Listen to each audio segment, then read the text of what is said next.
Jim, you are live. You're Jim, right? Right. Yeah. Yeah. So Okay. You mentioned to recap the mechanisms in the crank-out windows, the casement windows. So I'll back up at least a few minutes and say and remind you that one of the problems that homeowners say when I go into homes is that they can open the window, but they have to go outside. They can only get it closed a certain amount before they have to go outside and push it back into the frame because this part is sagged and is not square with the frame anymore.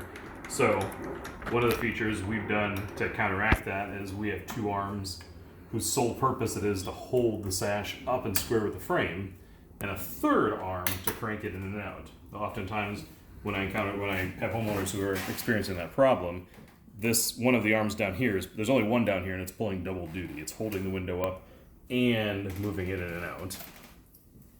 One other thing we have that helps is we have 2 points of contact with the frame, and it doesn't just crank at the side. We can get side pivot hardware in certain instances, but we have on all other windows what's called wash hinge hardware.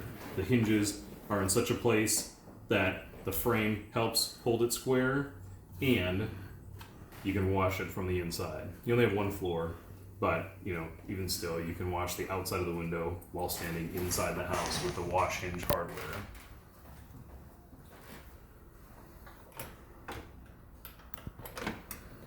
And then just to recap about the wooden stuff. We treat all of our wood after every cut has been made. We don't just treat it against water and rot, we treat it against mold, mildew, and bugs as well. And even though we treat our wood, we still put the aluminum cladding on the outside, so you can choose one of 12 different colors on the outside, and it's even further protected on the movable part and on the frame from the elements. One additional way we do that on the outside. You got more, okay. Oh, sorry. Yeah, there's plenty more. There's plenty more if you want to keep going. So the way the aluminum clad is applied on the outside, it overlaps from the top down. If you have just butt joints, during the summer when they expand, they can pop each other off, or during the winter when they contract, they can open up the seam and let moisture under the wood. The overlapping allows for some expansion and contraction while keeping everything overlapped from the top down, sheds water. It's designed to shed water.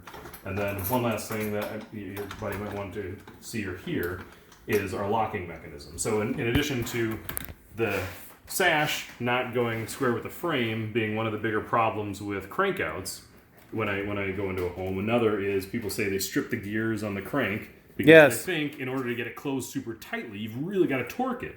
Well, let's switch spots here. Oh, get up. So you can look here. You're always going to have one of these latches on the room side. You will in your windows have two of these on the inside of the frame. This sample's just so small. I only have one. Oh, okay. One of so you have the black gasket, the silicone gasket running around the sash, and then you have one in here. But the way we design the lock, it doesn't just come in and it doesn't just come out. It does both, so that you only need to get the window closed enough. This is not closed by any means. You can let the locks do all the work, and then you have all this leeway to fold the crank in. So you don't have to really torque the handle or torque the crank and strip the gears to get it closed tightly. Let the locking mechanism do all that work. Cool. Okay.